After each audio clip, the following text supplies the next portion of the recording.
and our hope. Amen. Well, it's another tough week for Christianity. Another black eye for the world's number one religion, statistically speaking. Yeah. I wonder sometimes when we will stop punching ourselves in the face, because there's going to be a point at which we've got so many black eyes that we can't see anything. Now that I think about that, I think it probably happened several hundred years ago, didn't it? Yeah. Here's the thing. Unless you've been away somewhere where there's no cell service or internet or human beings, you've probably heard about the controversy in the opening ceremonies of the Olympics.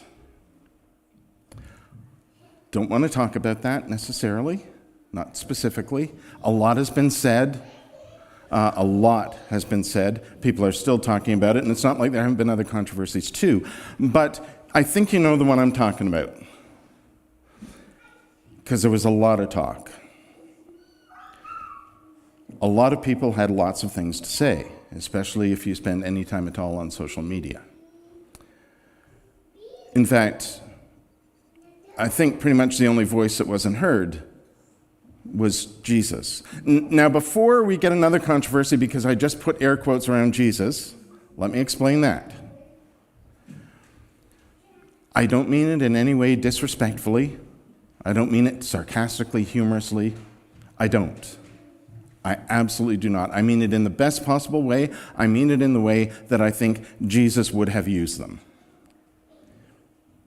if they had air quotes in the first century. I'll explain.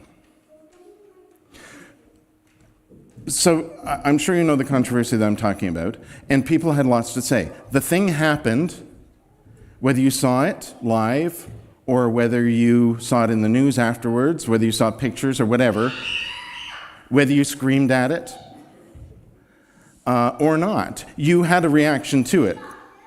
Of course you did, and lots of people did, and they said so. In fact, they had a lot to say about it, and something happened after that, though. People had lots to say. And then the Paris Olympic Committee apologized and said they were sorry if anyone was offended. It was absolutely not their intention. And then the artist who created that whole thing said, that was not what was intended. Let me explain. Here it is. This is what it was meant to demonstrate. Now, the thing is that the thing about art is it gets a response. And, of course, you want to say, well, artists should know that, because that's the point of art. It is intended to provoke a response.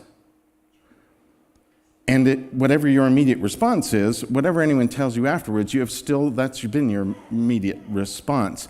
And so some people looked at that and they went, I'm horrified, that's sacrilege, that's offensive. Some people looked at it and went, well, that's a super clever representation of ancient Greece. This many people probably.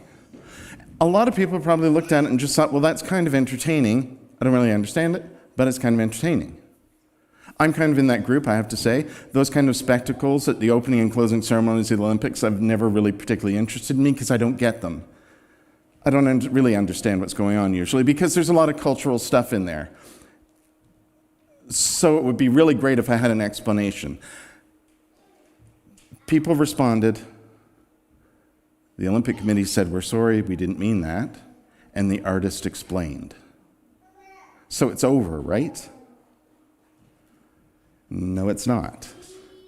It's not, because lots of people, particularly conservative Christians, and that's conservative Christians from evangelicals to conservative Roman Catholics to even the Coptic bishops. I didn't even know those guys had televisions. But even they had something to say about it, because it was offensive. Not only was it offensive initially, they were also offended by the apology because it wasn't sincere. And they were offended by the artist's explanation, who was simply trying to explain it away. Obviously, they intended to provoke the response that they got. So, in all of that, where is the voice of Jesus? There it is again. I'll explain in a minute. There are 4 Gospels that made it into the Bible. 4. 3 of those are remarkably similar. Matthew, Mark, and Luke. They're not just remarkably similar because they share a lot of stories. They're remarkably similar because they are essentially narratives. They have an agenda, yes they do, but they are essentially a narrative. Each of the authors of those books tells them their way, but they're essentially telling a story. The Gospel of John's different. The Gospel of John's a little different because not only was it later, whoever wrote the Gospel of John had time to think about it.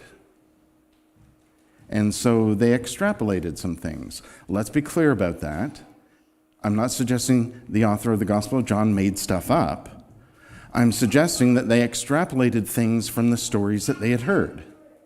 This is why most biblical scholars will tell you that while there are many things in the Gospels of Matthew, Mark, and Luke that they're pretty sure Jesus said in that way, there's very few things in the Gospel of John that they think Jesus said in those words, unless it's something that was in the other Gospels. It doesn't mean it's any less true. It doesn't.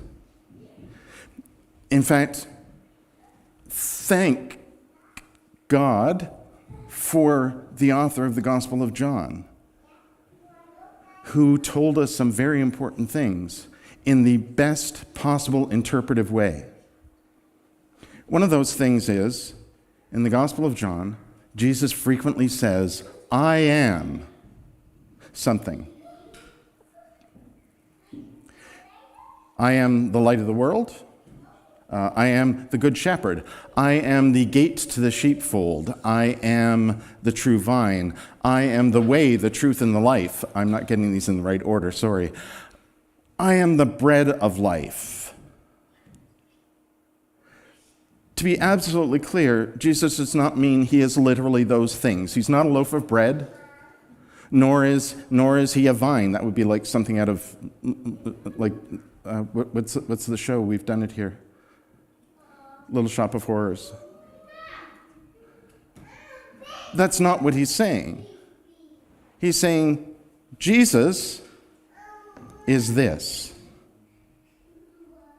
Jesus is light. Jesus is love and compassion and grace and relationship. Jesus is nurturing and nourishing. That is the power of the divine Spirit at work. Not just in Jesus, but in all of us. And that's the point of Jesus, is to show you and me that that Spirit is in us too. And we are capable of those things. That's why, for example, I think when Jesus says, I am the way, the truth, and the life, if you're talking to a group of people who are having trouble, they're struggling to believe, they're struggling to have faith because it's been a while, and they're being persecuted, of course you're going to follow that by saying, no one comes to the Father but through me. The question, though, is whether Jesus meant me, Jesus, or me, Jesus, love, kindness, grace, compassion, the things I show you in how I live. And I think it's the second one. In fact, I'm certain it's the second one. That's the Jesus that's been missing this week. We've had a whole lot of religion. A lot of religion. Maybe it's time to let the voice of Jesus speak. Because I think the very first thing Jesus would say was, I'm sorry you were offended, but did you hear them say sorry? You've heard me talk about forgiveness, right? What about forgiveness? What about enlightenment and learning? They offered an explanation. Why didn't you believe them? Why didn't you want to hear that? What is it that's getting in the way? Because something is. Because we're not hearing the voice of Jesus, we're hearing the voice of something else. We're hearing anger and hate. At the very least, disappointment and offense.